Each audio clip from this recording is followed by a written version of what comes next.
Hey, everybody, and welcome to another episode of Soul Meets Heart, podcast for your soul. Debbie here is the founder of Life in Bloom in New York. She's an executive behavioral coach with over 20 years of experience, combining personal development and strategic business coaching and mindset mastery. Her journey began under a mentor, and for 19 years, they coached clients side by side. But then she began her own practice in 2021. She also hosts a couple shows, two shows, I think, right? The Behavioral Profit Show and the Internal Shift Show, a calm and reflective podcast for people navigating change, uncertainty, and, or I guess, personal crossroads, and centered on real stories. So, welcome to the show, Debbie. Thank you. Thank you for having me. I appreciate it.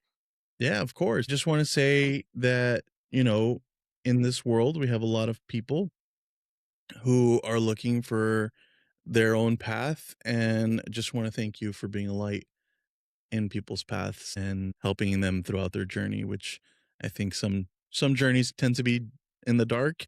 So the more light, the better. So thank you Yes, for doing that. I agree, and thank you for thanking me. Yeah, of course. So, Debbie, we actually have a couple traditions here on the podcast. We start off the podcast by doing a very simple meditation. It just helps us be Good. very present. I promise you, it's really quick.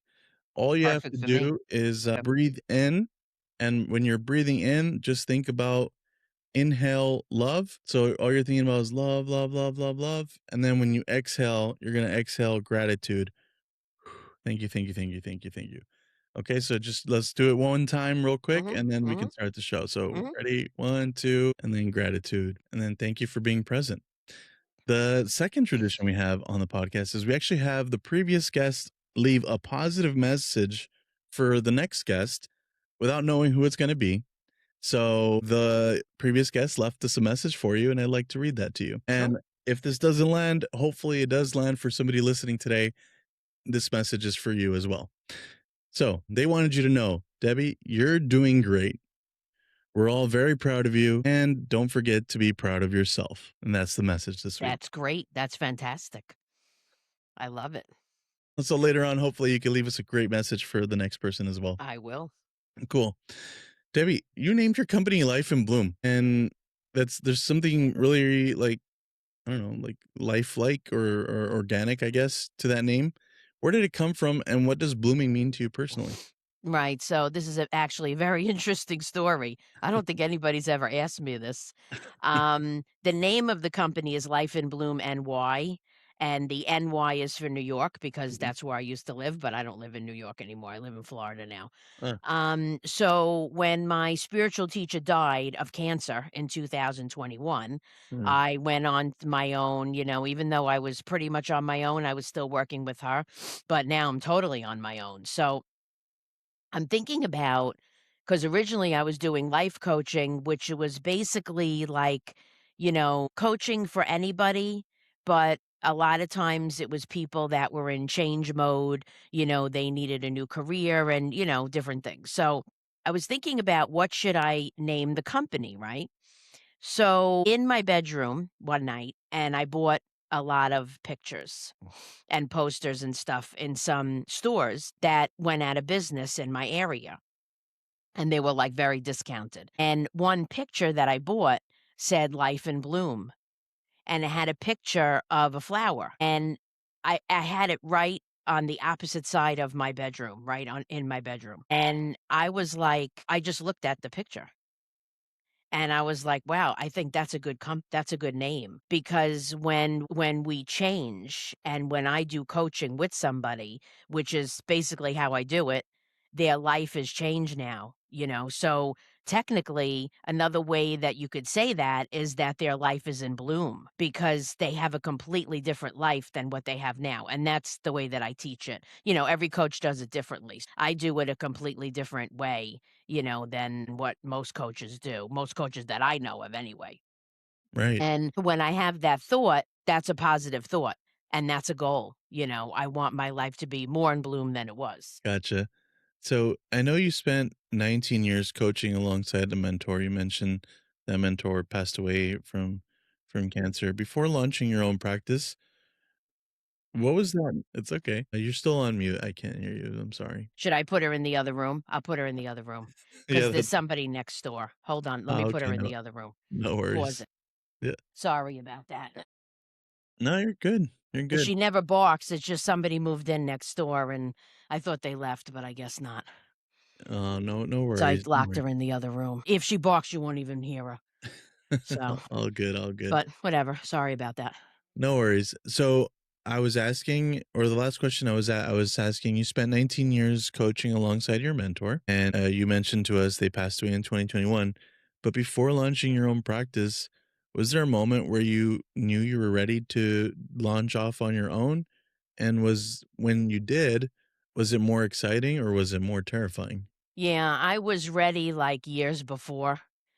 But, sometimes, like, she really helped me because I had a bottom of my own, and that was how I met her to begin with. And sometimes, I really appreciated her and I really wanted just to continue to work with her. But if it was something where I wanted to go on my own or something happened, years before, then I wouldn't have an issue doing it. So I was prepared, like, a long time before. But it just pushed me forward, obviously, because she had passed away and it was kind of sudden. I mean, it was only the whole thing lasted like maybe a year, a year and a half. When she got sick, she went for treatment, blah, blah, blah. There was a whole thing around it, but I was definitely ready, but it wasn't like, it was not really terrifying, but it wasn't really a good feeling because I really wasn't prepared because I didn't know this was gonna happen, so Now, you launched Life in Bloom NY in 2021 when yes, the world was still kind of upside down. right. What did going out on your own at that moment teach you about betting on yourself, and especially when the timing maybe looked impossible? Yeah, well, I really didn't think of that. I just went into it because one of the reasons why I did it was I started executive coaching, which is basically the same thing as what I'm doing. It's just like a different name. And the reason why I did it was because of all the companies going out of business and filing bankruptcy and saying, and their sales and profits going like almost to zero. And they're blaming the employees, they're blaming COVID, they're blaming all kinds of things. They're blaming their clients when really that's not the issue. The issue is the business owner. So I kind of just jumped into it. I really wasn't really thinking about that because I knew that I could help people, and with this because I knew exactly what to do and I knew that it wasn't, it's just not something that, that's not how business succeeds. So these people didn't realize that because it's easy to point the finger and say, oh, it's a pandemic. Oh, because of this and this. And that's why my business is failing. And none of that is actually true, and I have tons of talks and, podcasts and all kinds of things where, I talk a lot about this in different versions and, different examples and stuff because that's really one of my main things, that I teach because what's going on outside of me really doesn't matter. It's what the behavior is and the attitude of the business owner. And, that translates into the person's life. So their behavior that they learn in the business, in their company, when they're at work, will now carry over into their home and vice versa. So that's why it's kind of like, I could say any name I want. I could say executive behavioral coach. I could say transformational coach, and I need a title, and I need somebody specific. It's a whole thing that that I'm supposed to have, right? To attract these certain people. Yeah. But that's not really the way that my coaching works, and I try to tell a lot of people that, but I still have to do it this way. So, I make it work because I'm trying to reach as many people as I can, not just one specific type of person, right? Mm. Because if you change the behavior and you focus on yourself, and when you do that, you understand the concept that everything changes. It's not about what the thing is, right? It's not about the career. It's not about like I only help people in tech, you know. Yeah. I only help tech executives. That makes no sense. Mm, because that's not, like I said, that's not how my coaching works. I could say that, and I probably would make money on that, but I don't need to know anything detailed about tech. You know what I mean? I'm not teaching them that. okay. I know that you have one core belief that when the person behind a business grows, everything changes. Most coaches focus on or talk about mindset. You specifically focus on behavior. What's the difference between those two, and why does that distinction matter so much to you? Because the behavior changes the mindset. The behavior comes first. Mhm, So if I wanna plant a plant, I have to grow a seed. I have to put the seed in the ground. The plant just doesn't grow without the seed. It's impossible. mhm, Okay, that's the process of planting a plant. It only works one way, right? So if I force changing a mindset without changing behavior, then that's probably not going to work. And even if it does, it will only work for a short period of time. It'll backfire because the first thing I need to do is change a behavior. So I need to evaluate myself. And this is exactly what I do when I do a consultation. mm, Like if somebody comes to me or we discuss a plan or whatever, however it is that we do, right? I need to evaluate myself and I need to see how am I going to change my behavior. And that happens right away, after we go through some things. And mhm, then we change the mindset. And then as that happens, then the behavior changes as we go through the process of whatever the plan is, right? Every outline and plan and stuff I make for that individual client, right? Everything is tailor made, custom made to that client. So when that happens, then that's the first thing that I focus on. But that is the first thing that will happen, right? But they don't really see that as the first thing. That comes, gradually. That's when they notice it gradually or sometimes they'll notice at the end. But my job is to teach them that ASAP. Is how to change their behavior. And then again, if I go home, then, I don't want that situation where that all of that insanity from home carries into my work, you know? It's not a good situation because it's gonna make it a lot harder, yeah, for me to change my behavior because this happens all the time. People don't know how to shut that off. You have to know how to shut that off. It's like a switch, When you work, you come home, you shut it off. Now you're at a different mindset. You're at a home mindset, mm. right? And when you go to work, you shut it off, and now you're at the work mindset. That's the thing. So a mindset can mean a lot of different things. I mean, there's a million ways to talk about it. There's a million definitions to talk about it. But if I don't plant the seed, I can't plant the plant. It's impossible. So you said something right now that kind of made me think a lot.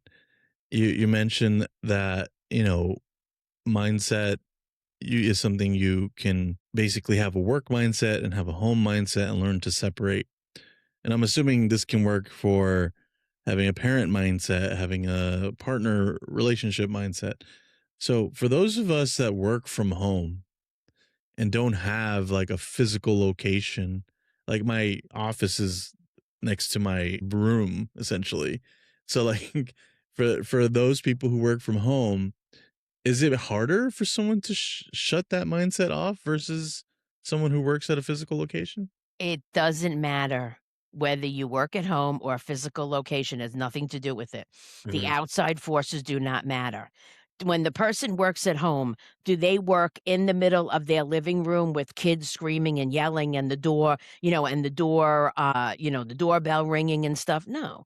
They have a separate room, a private room, just like you do, I do. Well, I will in a little while, but they have their own space in their house, work from home or wherever they work, and that's their business space. So you go to work, right? You're driving in a car, or you have certain transportation or whatever to get there, right? And then you go to this other building, you go to a different location, so you're not home anymore, right? And all of those factors are very important. They make a big difference. Okay. There are people that have retired because they cannot do that. They have to go get up. get dressed in the morning and go to a separate physical building. They have to. They can't work from home. I know people that have retired because they just cannot do it. And there's nothing wrong with that because that's the part of the way that the person lives. Okay. But this is not the world that it used to be. you know, this Yeah. is a different world now. Right. And tons of people work from home.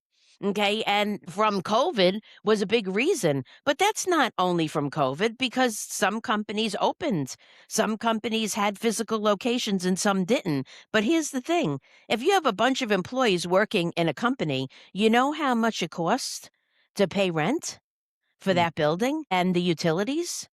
A lot. Yeah. To sign a lease? A lot, and you could just assume have everybody and tons of companies do this now, even with half of their employees, maybe not all of them. Some go into the office and some don't. And you could have a big company where everybody does this, we're on a Zoom call, video conferencing, and Right. that's it. But again, the outside forces don't matter. It's about changing the behavior. But you have to have a separate space when you work from home. Like I said, you just don't work with just everybody around. It's impossible. You can't do that, right? And Sure. that separate space is your office, whether you're physically, going somewhere or not. But it's a matter of just, if I want to be successful, first of all, if I want to be successful in 2000, in the years, I need to learn a new way of living. I need Yeah. to be able to adjust to what is happening around me and the technology, and the way people are working now. And if I can't do that, then, I don't know what to tell you. You know what I mean? I don't know how successful you're going to be. And this is all about change. And change is happening fast or it's happening slow. It doesn't matter. Okay. The best thing to me that somebody could do is to get used to the change. And how do they do that? They change their behavior. That's the most important thing. And how can I, who, let's just assume I'm not aware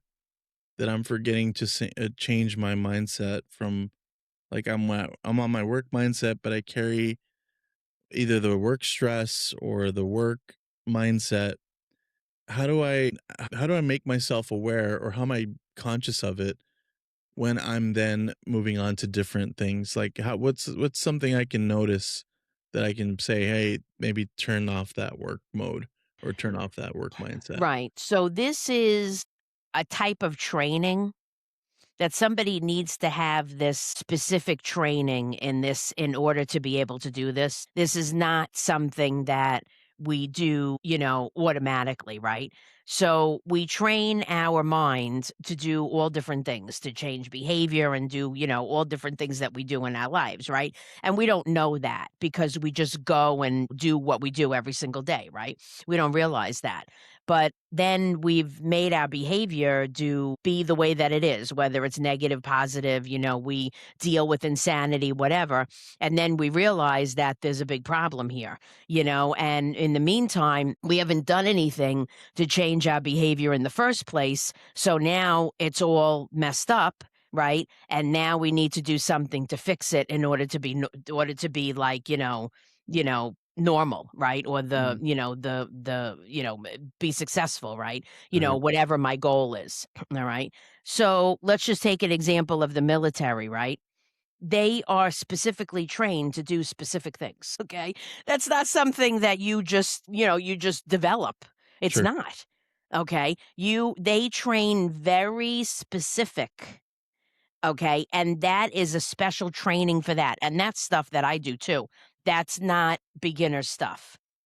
Okay, because there's a lot of things that have to happen before we do that. But there is a way to train yourself where you could make it like your mindset, okay? And if your mindset stops, then your behavior stops. But there is a way that you could literally turn it off like a switch. And when you know how to do that, that's the best way to do it because I can help somebody, and which I've done a lot of times, be positive all the time. And then, you might not necessarily need the switch. It really depends on what you do at work, and how stressful it is at work, different things like that. So, because normally everybody's going to carry it over. And that's really the main thing the main issue, because a lot of times the insanity is at home, but most people spend most of the time at work. Mhm. That's the thing, whether they work from home or not. Me and you, we're talking, right? So if this is what somebody does at work, right, then they're talking to somebody that's not in their home.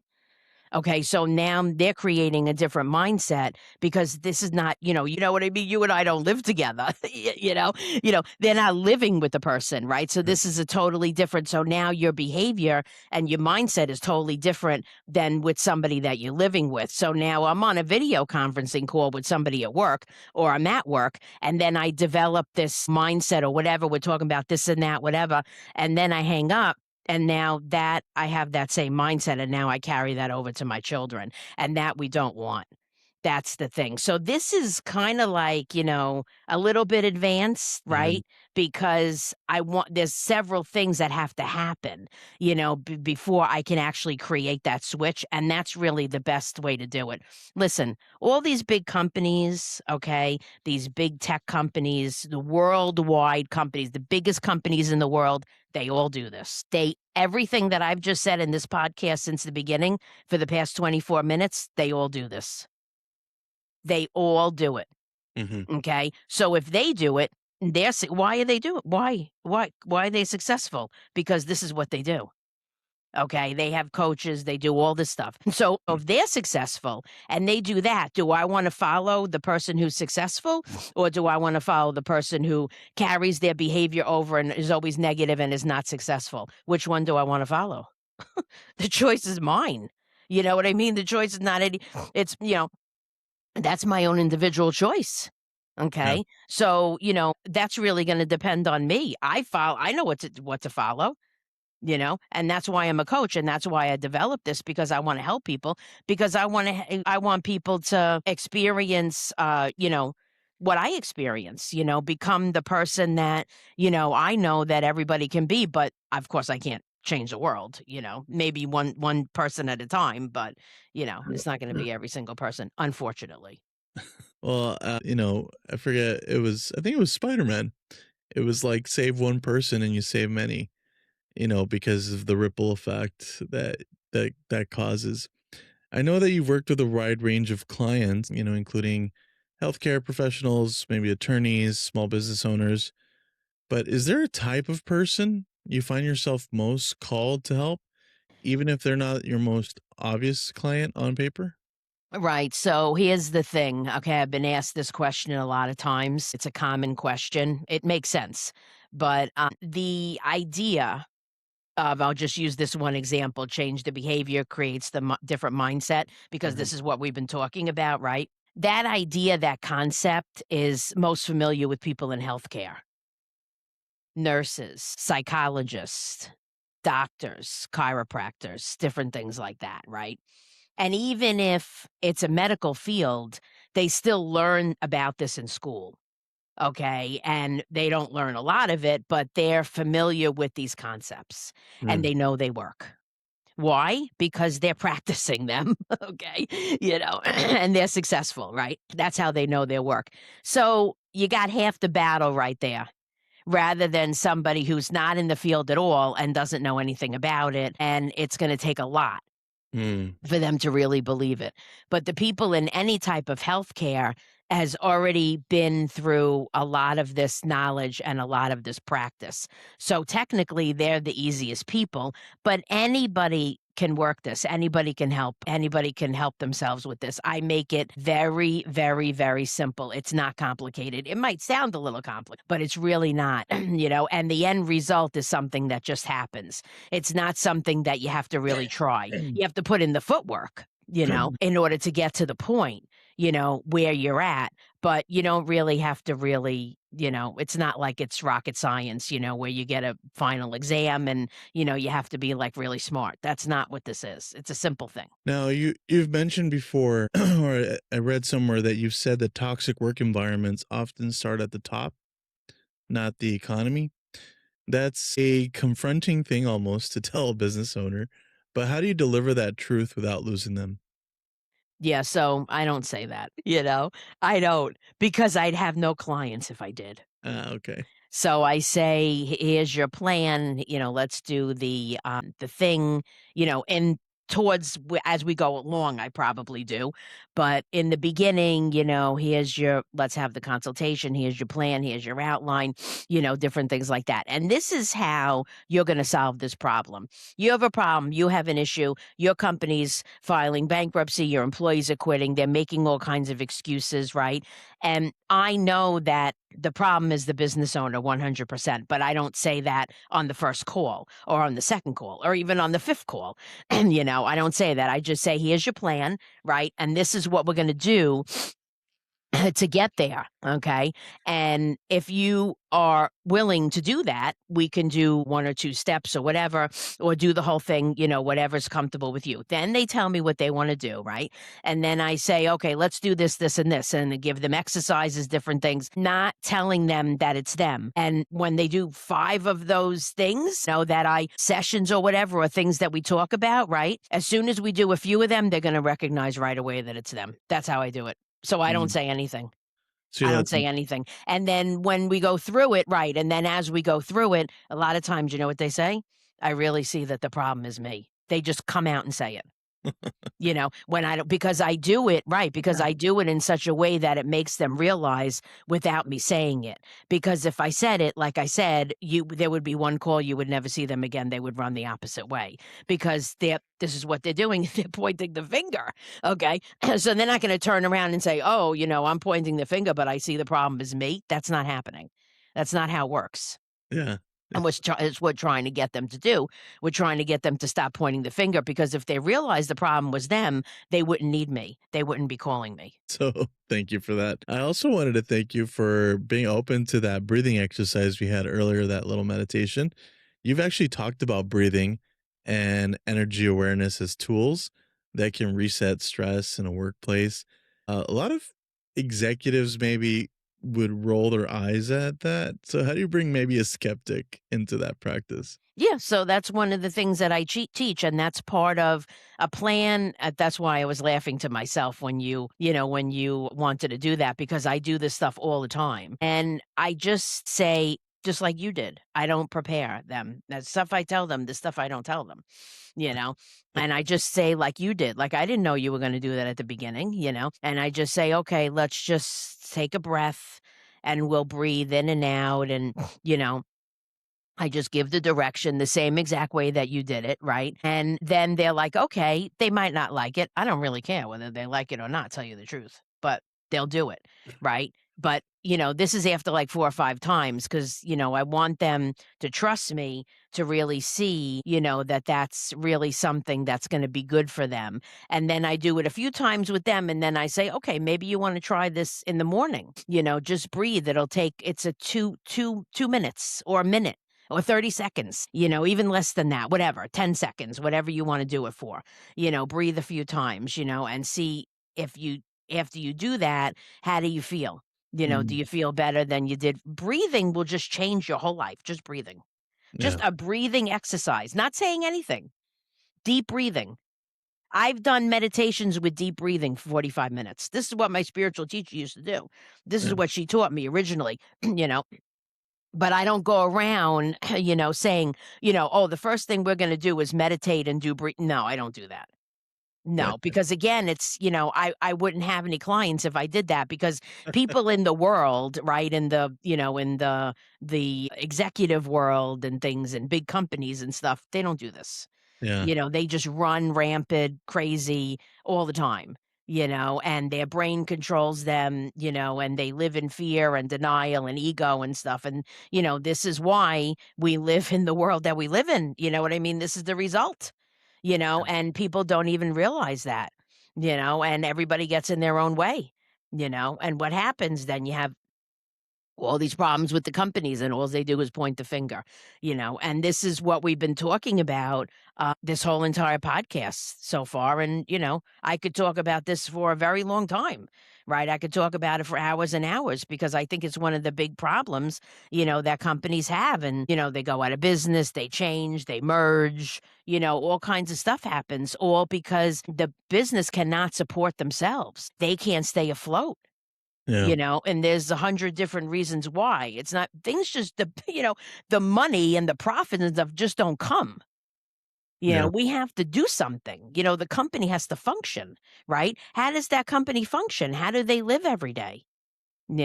So why are some companies really successful and some aren't? Because the companies that are really successful do this. They do it. They do everything that I have just said in this whole entire podcast so far. They Yeah. have coaches. They do everything that I've said, and they spend a lot of money doing it. And guess what happens? They get 5 million times more in their returns. Yeah. So it's nothing. It's pennies. That's exactly what they're paying.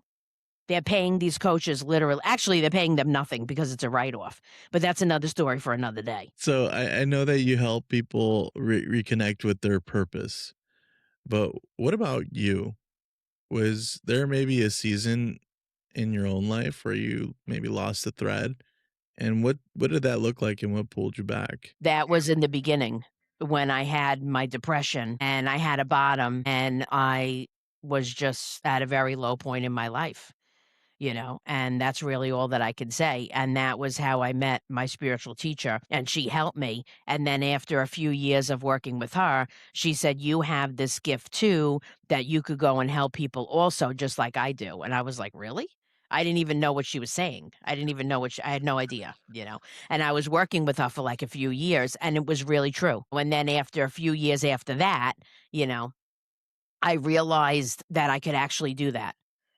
So it's just like, one thing went just rolled into another, and it just really, really worked out in the end. And when she died, then I figured, let me just do this myself, even though I was doing it with her.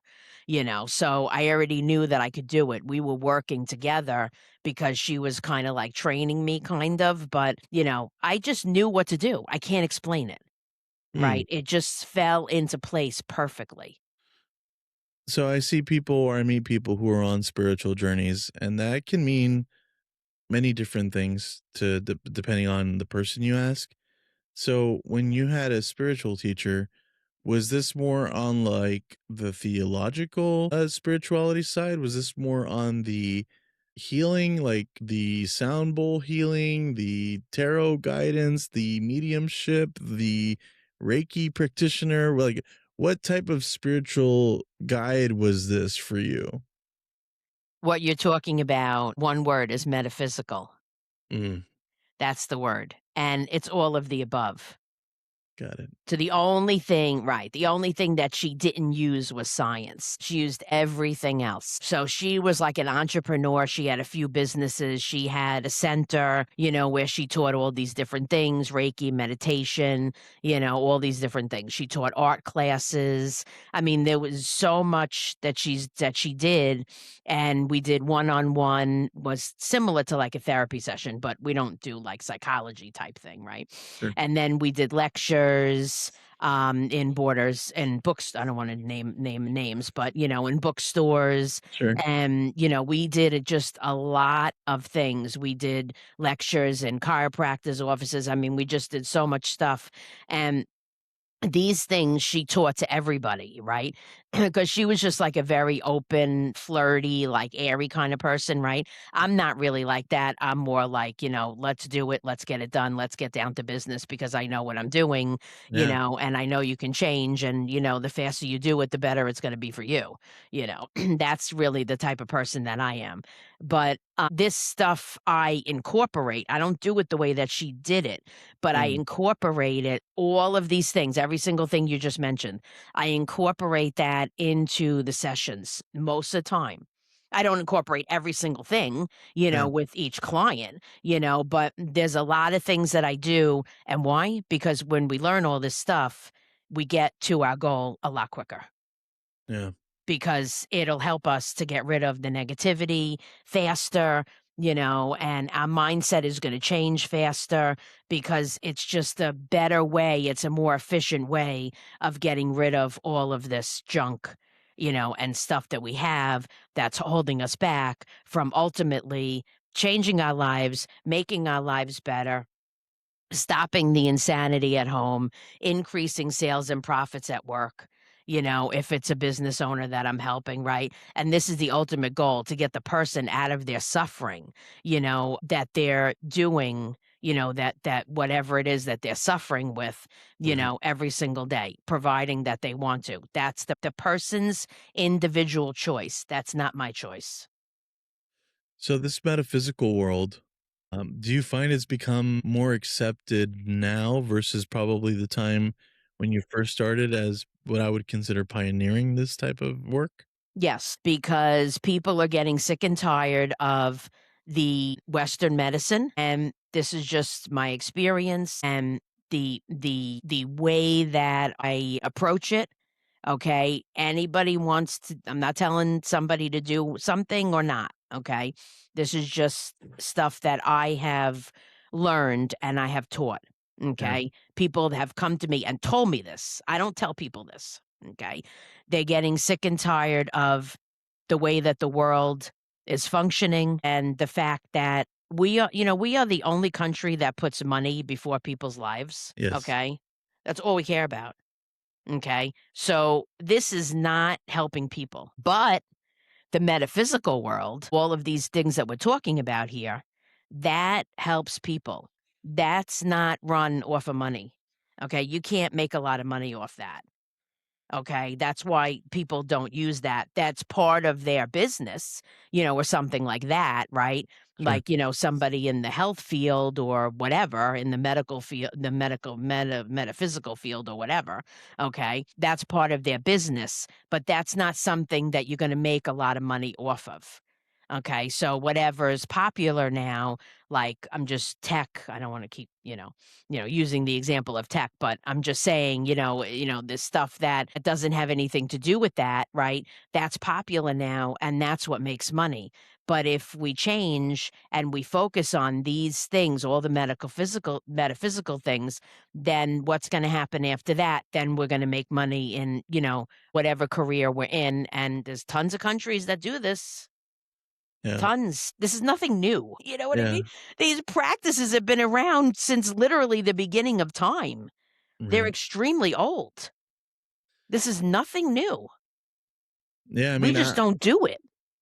or aren't aware of it. Some folks are not aware of it. I mean, I do Reiki. I'm a Reiki practitioner, and I really mainly do it for myself, but it's not common to meet someone who's aware of it nowadays for me. Like when you started talking about the spiritual, teacher that you had, that's kind of what opened up my feelers for it. But then, most people don't really talk about that. So it's really hard for me to introduce like the concept of Reiki to someone who's completely unaware of it. But I do think or see the value in it as a person in tech.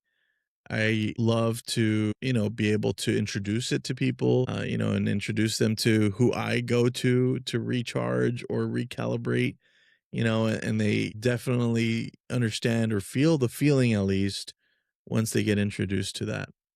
Now, I know that you have a show called in your internal shift, right? Or internal shift show. It describes itself as not therapy and not coaching, but just like maybe some grounded dialogue. What created the need for that kind of space? And do you think what was there a moment that where you realized the world needed more of that? Well, first of all, I started with behavioral profit, which is for business owners and executives. And I was doing that for like over a year. And then, like I was talking about in the beginning of this podcast, that it really doesn't matter who you are and what you do and, what your role is in life or whatever. So Uh-huh. that was why I started the Internal Shift Show, because I figured, let me get in touch with, a lot of people, right? So basically, the show is describe a life situation or event or traumatic experience or something that happened in your life and how you got through it and what was the process and what is the end result. And the end result should always be positive. And we focus on the process. The listener is not going to think about the process. They're going to say, this person got a divorce and I got a divorce too. This person had an eating disorder and I have an eating disorder too. That's what the listener is going to focus on, but that's not what we want the listener to focus on. We want them to think about, this is the process this person went through and this worked out, and therefore I can do that too. So it's really trying to get the listener to really identify with that. And that is, to me, very valuable. Why? Because all of these guests that I've had, 50 episodes in like four, like 4 months, okay? All these guests that I have something different. Mm. Right? They explain their process, which most of the time is very similar. But the thing, like I said, that, that thing, that problem, right? that the guest has, right, is very common. Okay, so there's a very good chance that somebody's going to listen to that and has had that same exact problem. That's why I put the thing in the title. So the person's going to say, they don't even have to listen. They're going to say, "Oh, Jen, eating disorder." And then they're going to say, "Oh, I have an eating disorder too. Let me listen." So I put the person's name in the title and I put whatever that thing is, whatever that topic is, right? Whatever that subject is, that we're talking about, right? Mhm. Because the person doesn't know, the listener doesn't know, what that's all about. They don't know that they have to go to a process and different things. And a lot of people are afraid of just, taking like one step. Do you ever hear like the first step is a giant step? Yeah. You know? Right, so they're afraid of taking that first step, but if they listen to somebody that's been through a whole process and says, they say, "Oh, wow, my life is great," and the process should always be positive. I mean, the end result should always be positive. It's not always, because people say, "Yeah," well, I say, "Oh, we're gonna talk about this and that," and they say, "Yeah," and then I say, "Okay, tell your story, explain the situation," and then a lot of times it's a different thing. It's basically the same, but you really don't know because it's a natural thing. It's not something where, I don't ask questions. It's not scripted or whatever. Yeah. It's a natural thing. It's whatever the person's story is, different things like that. Right.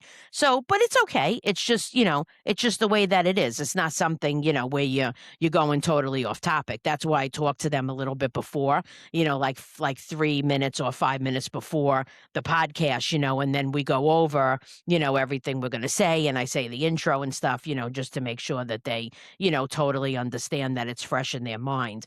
But I want to reach the people who have that same issue. And the only way that I could do that is the way that I know Mhm. is to explain what the process is, how that person got through that, because that hopefully will get rid of their fear. Hopefully.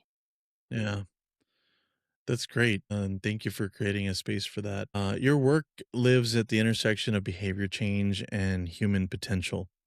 Do you believe people can fundamentally change, or are we just uncovering who we already are? A person can change as much as they want. They can change forever and ever and ever. They could change all the time. Most people do. You know what I mean? Every single day, every minute, every time something happens, they get up, they get ready for the day, they go out, they get gas, they see a person at the gas station, they go shopping, they go food shopping, right? They see the people, in the store. So everything that we do, every time we talk to somebody or experience something, which to me is all the time, right? Yeah. We're changing our behavior, and that's helping us create a different mindset, whether it's negative or positive, which most of the time it's negative. Okay. And that's where the problem is, because it's a negative world, right? So I go to the store, 2 women are fighting, they're arguing in line in front of me, Mhm. okay? I go to the gas station, right? This guy is, like, really obnoxious, and he goes, he runs in the front of the line, "Oh, I want cigarettes," and doesn't have time to wait or something like that, and he, steps in front of everybody in the line. I mean, this happens all the time. Yeah. People cut me off in the road, when I'm driving. I mean, this stuff happens all the time. you know, and that's all negativity. And then I leave the store, right? Or I'm driving now with that type of behavior because that changes my behavior because people don't know how to get rid of that. And that's Mm, one of the big things that I do. I mean, a lot of coaches do this, but, you know, again, I don't want to really compare myself, but the point is that I just want to try to separate myself a little bit because I don't do a lot of uh what a lot of coaches do. And I mentioned spiritual teacher because that's what she was, but she taught me a lot of that. You know, like we're talking about metaphysical stuff, right? That's why I say who she is. But today, she would be considered a coach. mm, Right, but that's what she used to call herself, right? That's what she called herself because she really focused on these things. She did all this stuff, Reiki, meditation, all kinds of things, right? yeah, But there are 100 different ways to do these things. And like I said, a lot of times I incorporate it into what I do, right? I incorporate it into the plan or whatever, right? But the person doesn't know that, you know. I want to introduce things gradually, yeah, very, very slowly. And that's the way that they convince themselves. Otherwise, it's gonna be they're just gonna run away, and yeah. that's all. So, not to compare you to other coaches, but still, I wanted to ask this question. You don't do cookie cutter packages in a world where I feel coaches sell system courses and maybe blueprints. What made you commit to custom work? And has that cost you anything? Because that's what I've always been doing, so it was really a no-brainer, and that's the way that I know is really gonna work, and it hasn't cost me anything. I mean, money. I mean, that's the way it is when you own a business, right? Yeah, So it'll work out in the long run. It's just any business when it's brand new, especially if you're solo, you know, it takes a while, yeah, right, to get used to it. But that's why I'm focusing on these things. I'm focusing on the podcast, social media, you know, video conferencing, all these different things because I'm trying to get to the way that the world is now. You know, I'm trying to catch up with everybody. You know, I don't want to be, you know, doing my own thing and, you know, everybody else does something different. That's not going to help me. Right. And right. I do face to face. Somebody wants to come here, perfectly fine. They can sit right on my dining room table and we'll do sessions. I have no problems with that. I've done it before, you know, if they're local. They want to take a plane and come here and do face to face. I have no problems with that at all. Okay. Thank you for answering that. I know that we like to be reflective here at the podcast. So if you could sit down with a younger version of yourself before your mentor came in, before the practice, before all the transformation work, what's the one truth you'd want your younger version to hear? Take the warning signs before and don't ignore them and don't wait until you have a bottom. And if you pay attention to what's going on in your life a little bit more, then you wouldn't be in the spot that you're in. Mm, And if I did those things, I wouldn't be in the spot that I was in, you know? mm, And that's really the bottom line. And that's really for everybody, but that's especially true for me, no. you know? Because if I did that, because there was so many warning signs and there was so many ways that I could have gotten better. You know, I just refused to because whatever, you know, because I just didn't want to because I just fought it, you Yeah. know, and just be really, vigilant and really, you know, just pay attention more. Okay. Now, I know you've sat with people during probably their hardest seasons of their business or their lives. And after all these years, is there something that you notice between everyone that never changes no matter the person, the industry, or the crisis? You're on mute, sorry. Yeah, no, I know. I'm trying Yeah. I'm saying the question. If I notice something that's never changed. Like it's something that everybody has in common. Doesn't matter who it is, what the industry is, what crisis. Everybody's negative, everybody. I mean, that's just a very broad thing, Yeah. but that's the thing that I could think of in, like, a second, you know, and that's what we're trying to get rid of, and that's the main problem that we have, you know? So, I mean, if you ask 10 people, you're gonna get 10 different answers, you know? But, I mean, everybody has these things: fear, control, denial, ego, dishonesty, you know? Whether you think of it or not, you gotta have some point, one time in your life, you know what I mean? One time in your life, did you steal a pen from your job? Did you take a pen? Did you just put it in your pocket? Do you think that's stealing? Did you ask your boss if you could have the pen? Mhm. Or you just put it in your pocketbook, or you put it in your pocket? Did you steal like a bunch of paper, like a package of paper, like printer paper? Did you think that was stealing? Did you just take it and, put it in your car and say, "Okay, I can have it"? Did you pay for that? Did you ask your boss if you could have that? I mean, this type of stuff, I mean, it's not stealing doesn't mean that you have to go and, into a store and start stuffing things in your pocket. There's a Yeah. lot of different versions of dishonesty.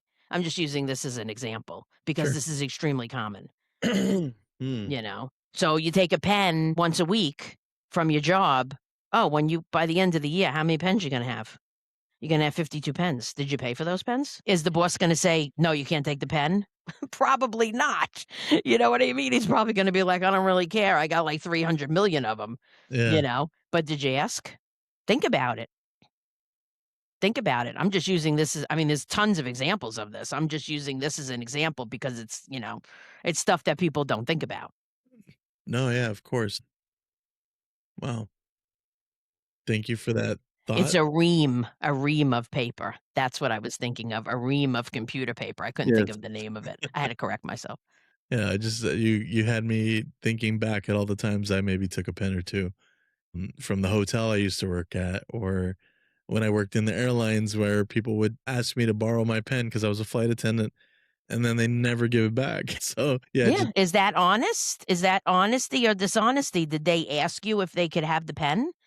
You know, think about it, It's up that's your if you think it's honest, then that's fine.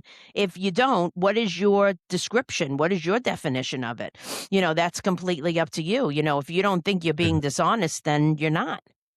I mean, it used to bother me a lot, but then I started taking pens from all the hotels I would stay at as a flight attendant, and then I wouldn't care. Be like, "Cool, now you have a pen and keep it and travel with it all the time, please." That would kind of be my approach to it. Debbie, we actually have one last tradition here at the podcast where we do a question that's generated by AI. Okay. So AI listens to our conversation and then generates a random question based off of it. And then on top of that, we have to tie it to an emotion. So I'm going to draw a card and I'm sure you're familiar with these card decks that have different like things.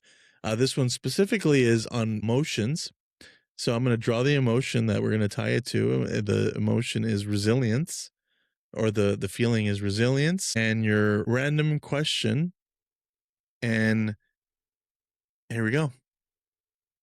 Who did you need during your storm that didn't show up, and have you forgiven them? I needed my spiritual teacher when she left and it was something that wasn't planned, something that nobody knew was going to happen because it happened quickly, and because like I said, I was starting my own business and stuff, and it was just something that I had to do because I knew I did. And I mean, I forgave her. In the beginning I got pissed, because it wasn't, like I say, it wasn't planned. It wasn't something that I would have like talked with her. I would have made the whole business with her. If I knew this was going to happen, it would have been a lot easier. But I just went on my own. So in the beginning, I was a little bit angry and I had a little resentment, but I forgave her because it just worked out in the long run.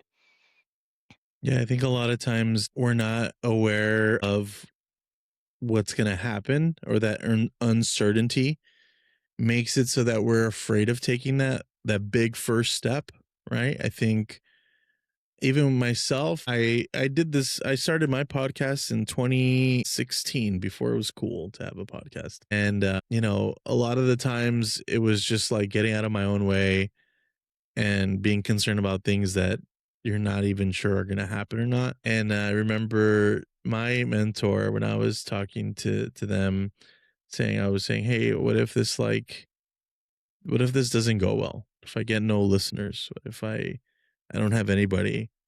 What if this sucks?" And the response was, "Well, if you have no listeners, then no one can know it sucks."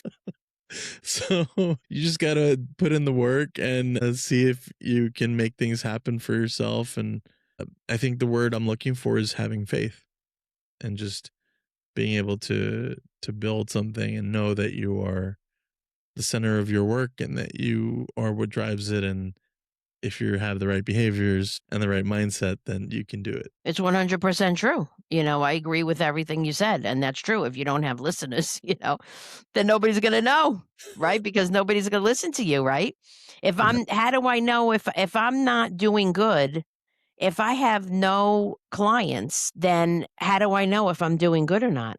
How do I know if I'm successful or not? How do I know if what I'm doing is working? I know from the past, but I need to work with clients in order to get better Mm, at what I'm doing, right? In order for me to grow, and then I can get better at, all of the way that I teach people, and yeah. then that will benefit the next person because I'm growing and, I'm learning from that person, and then it'll benefit the next person and the next person and the next person, and that's how I get better, and therefore I could transfer a message that's just, more evolved than it was before. That's really the bottom line. But that's how it works with pretty much because somebody's who's training, like let's say like somebody in the medical field, they're not going to go start their own practice right away because they don't know enough to help people properly.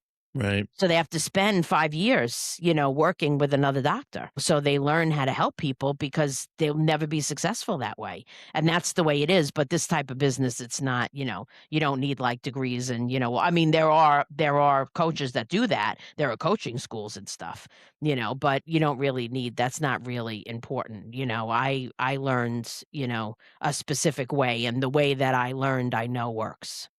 Yeah, definitely. Debbie, I want to know, where can people find you? Where can people look you up and reach out to you if they choose to want your help? Right. So I have a website. It's called Life in Bloom NY, LifeinBloony. And I also have another website. It's called DebbieLongo.com, DebbieLongo.com. And that is new. And that has podcasts, and stuff on it. And it has some information about myself. And I'm also on LinkedIn. So there's a few different places. But all the contact information is pretty much there. It's pretty much on the website, so it's pretty easy. Sounds good. Debbie, thank you so much for being present and for being here today with me. I really appreciate having you on the show, and I look forward to following up with you in the future and reconnecting and seeing how things are going for you. But thanks again for joining me today with this conversation. Thank you for And having me. I appreciate it. of course, of course, for everybody else, like to just say, don't lose faith, lose fear, peace, and let your heart be light. See you guys next time. Thank you.